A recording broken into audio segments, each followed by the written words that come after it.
والعاقبة للمتقين والصلاة والسلام على سيد الأنبياء والمرسلين أما بعد فأعوذ بالله من الشيطان الرجيم بسم الله الرحمن الرحيم إن الله وملائكته يصلون على النبي يا أيها الذين آمنوا صلوا عليه وسلموا تسليما اللهم صل على سيدنا محمد وسلم صلوا عليه الصلاة والسلام عليك سيدي يا رسول الله صلى الله تعالى عليه وسلم بسم الله الرحمن الرحيم ألف لام ميم تلك آيات الكتاب الحكيم هدى ورحمة للمحسنين الذين يقيمون الصلاة ويؤتون الزكاة وهم بالآخرة هم يوقنون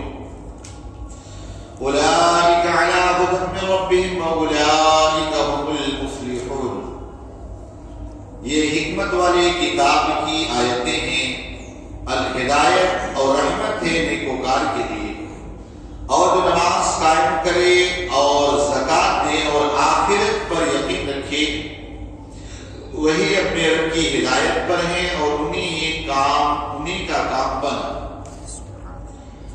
آج سے سورہ لقمان کا آغاز ہے.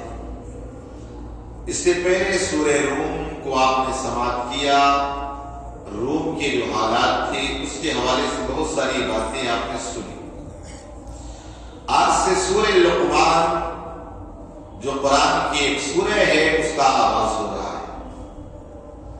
بتا دو یہ حضرت لقمان جو تھے بہت بڑے حکیم تھے، بہت بڑے حکیم تھے. اب بعض حضرات نے کہا کہ لقمان یہ نبی تھے، کسی نے کہا ولی تھے، اس میں اختلاف ہے. بعض نے کہا نہیں نبی تھے، بعض نے کہا نہیں وہ تو ولی تھے نبی نہ تھے. اختلاف ہے. بہرحال جو بھی ہو لیکن ولی تو تھے یہ بات تو صحیح ہے، اور نبی ہو تو بالکل بھی اس کے بارے میں نہیں کہہ سکتے. لیکن بہرحال ولی میں کسی کا اختلاف نہیں ہے، سب میں ولی تو مانا ہے لیکن نبی ہونے میں اختلاف کیا. حضرت لقمان اتنے بڑے حکیم تھے کہ اللہ تعالیٰ نے قرآن پاک میں ان کے نام کی ایک مکمل سورت ہی نازل کی. لقمان پوچھا گیا تھا کہ لقمان یہ بتاؤ آپ اتنے بڑے حکیم کیسے بن گئے، اتنے بڑے حکیم کیسے بن گئے؟ کہا جب میں بروں کو دیکھتا تھا تو ان عادتوں سے اپنے آپ کو بچاتا تھا، اور اگر نیک لوگوں کو دیکھتا تھا تو اس طرح نیکیاں کرتا تھا. اللہ نے مجھے حکیم بنا دیا. خدا ہمارا حال کیا ہے؟ انسان برے کو دیکھتا اچھے کو نہیں دیکھتا کہ وہ دیکھو کتنا نیک ہے، نمازی، چلو میں بھی نماز پڑھوں. ہاں وہ اگر وہ جمعہ کھیلتا ہے اس کی طرف انسان کی توجہ چلی جاتی. تو اگر بننا ہے تو کیا کرنا ہے؟ بروں کو دیکھ کر اپنے آپ کو بچانا، اور اگر بچتے تو اللہ کا شکر ادا کرنا، اور اگر نیک لوگوں کو دیکھ اس طرح بننے کی کوشش کریں. لقمان حکیم نے اپنے بیٹے کو بہت ساری نصیحتیں کی. آنے والی آیتوں میں شروع ہوگا. لقمان حکیم جو تھے ہمیشہ اپنے بچوں کو نصیحتیں کرتے تھے. لقمان حکیم نے ایک مرتبہ اپنے بیٹے کو کہا بیٹا دیکھ اللہ جو کرتا ہے اچھا کرتا ہے، اللہ جو کرتا اچھا کرتا ہے، ہمارے سمجھ میں آ جاتا ہے. کہا ٹھیک ہے. کسی بات میں انہوں نے سمجھایا اور اتفاق ایسا ہوا کہ دونوں باپ بیٹے کا سفر کرنے کا ایک مرتبہ ارادہ. سفر کے ارادے سے گھوڑے پر یہاں سے نکلے جہاں کے لیے جا رہے تھے. اس سے پہلے بھوک شدت کی لگی، پیاس لگی، پریشان ہوئے، یہاں تک کہ بھوک کی شدت سے نہ لقمان حکیم کا گھوڑا بھی مر گیا.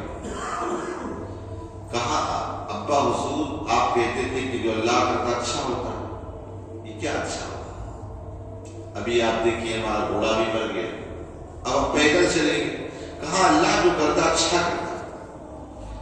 کہا اس کے بعد آگے نکلے، پیروں میں کانٹے لگ گئے. لقمان حکیم کا بیٹا چل نہیں سکتا تھا، پریشان حال ہو گیا.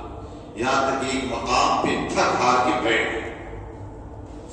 جب وہاں بیٹھ گئے نا تو اتنے میں وہاں سے کچھ لوگ آئے اور حضرت جبریل علیہ السلام بھی آئے. کہا لقمان در حقیقت گاؤں جو آگے سامنے دکھ رہا ہے اس گاؤں میں جتنے افراد تھے آگ لگی سارے کے سارے ہلاک و تباہ و برباد، سب تباہ و برباد ہو گئے.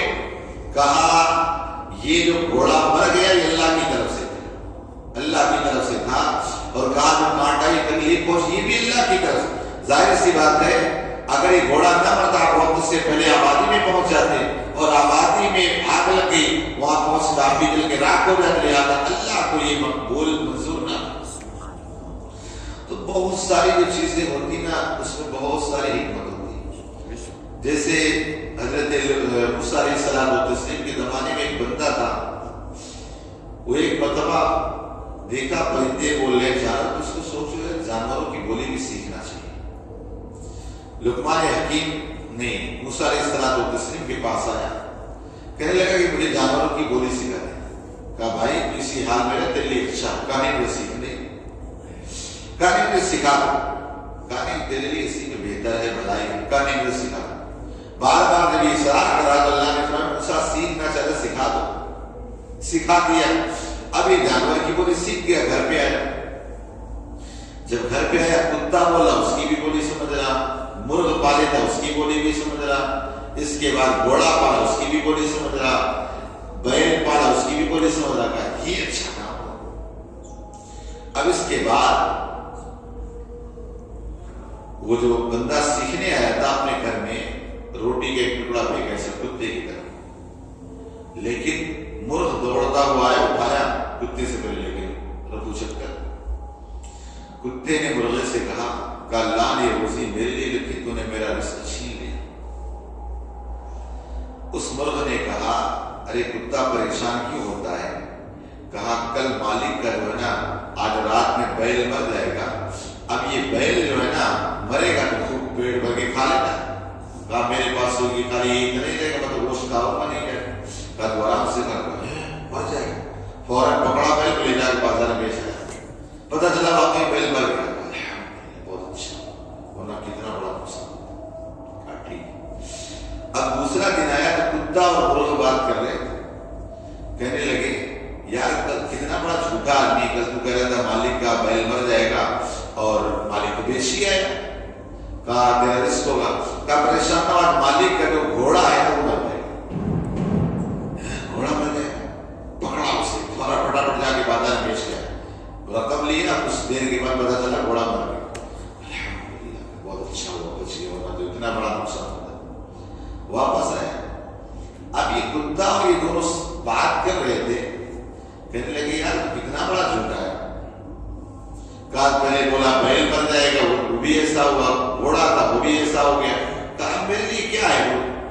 کہا پریشان نہ ہو کل اپنا مالک مر جائے گا اور اس کے بعد مالک مرے گا نا تو اس کے بعد جتنا چاہے گا تو نا آرام کے ساتھ وہاں کھائیں گے لوگ، اس کے بعد بچے گا اسے آرام سے کھا لینا تو آرام سے اٹھا سکتا. اب یہ پریشان اب کیا کیے گا؟ دوڑا موسیٰ علیہ السلام کے پاس ہے. موسیٰ علیہ السلام کہتے موسیٰ علیہ السلام ایسی ایسی پریشانی ایسی ایسی باتیں کر رہے تھے، ایسا ایسا ہوا، ایسا جو بات کی سب صحیح ہوئی. موسیٰ علیہ السلام نے کہا میں نے تجھے منع کیا تھا کہ جانوروں کی بولی نہ سیکھ، اللہ جو کرتا اچھا کرتا ہے.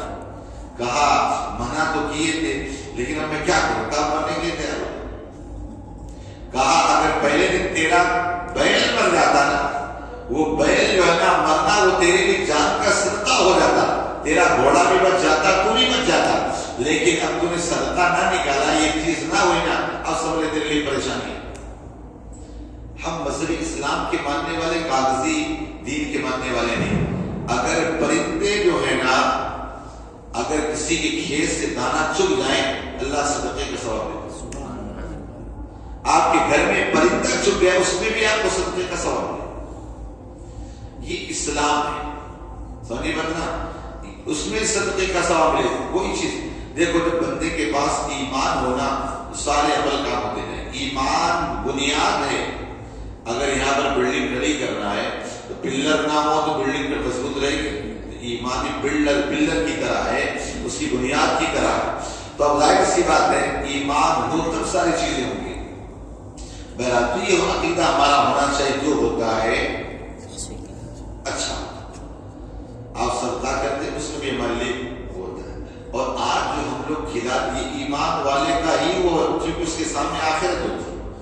ایمان والا جو خرچ کر سکتا ہے کافی چاہے جتنا بڑا کروڑپتی ان کو بھی کھلا کے بتائے گا. آپ دیکھیں ان کے یہاں ہندوستان کے اندر تو انہیں کے پاس مال زیادہ ہے، لیکن کوئی بھی بڑا فنکشن آپ دیکھو ذرا وہی بھنگڑا، وہی بٹیٹا، وہی دال پوری، وہی اور یہ اپنے غریب سے غریب اچھے سے اچھا آئٹم کھلا دیتا ہے لیکن نہیں تب بھی اچھا کھلائے. دیکھ لو ذرا جب علاقہ کا جلوس نکلتا ہے دیکھو کس طرح کتنا لوگ بانٹ ڈالتے ہیں، 10,000 20,000 چھوٹا چھوٹا آدمی 10,000 بانٹ دیتے. بہرحال تو یہ جو ہم کھلا دیتے کسی کو، کوئی کسی کا کھاتا نہیں، کسی میں کوئی طاقت نہیں کہ کوئی کسی کو کھلا سکے. میرے رب کی توفیق ہے اور رب کا فضل ہے، سب کھاتے. آپ اپنی قسمت کا، میں اپنی قسمت کا، قسمت سے زیادہ نہیں ملے گا اور وقت سے پہلے نہیں ملے گا. تو اس طرح کی باتیں ان سورہ مبارکہ میں آپ ایک ایک کر کے ملتی رہیں گی. لقمان حکیم کی بہرحال اس کا آغاز کرتے ہیں کہ الف لام میم. یہ قرآن پاک کی بہت ساری سورتوں کے شروع میں آپ کو ملے گا. حامیم، الف لام میم، کاف عین صاد، یہ ساری چیزیں الف لام میم سے یہ ساری چیزیں ملیں گی، لیکن اس کا معنی دنیا کا کوئی انسان نہیں جانتا سوائے اللہ کے. اس کے بتانے سے اس کا محبوب باقی دنیا میں کوئی نہیں جانتا. اب یہ تو بات ہے کہ الف لام میم کے کچھ معنی اپنے طرف سے لوگوں نے بیان کیا. کہاں یہ الف سے مراد اللہ ہے، لام سے مراد جبرائیل ہے اور میم سے مراد محمد صلی اللہ علیہ وسلم. اب اس آیت کریمہ میں آغاز ہو چکا، چونکہ وقت بھی ہو گیا، انشاءاللہ کل سے آپ سے بات کریں گے. اللہم صلی علیہ وسلم.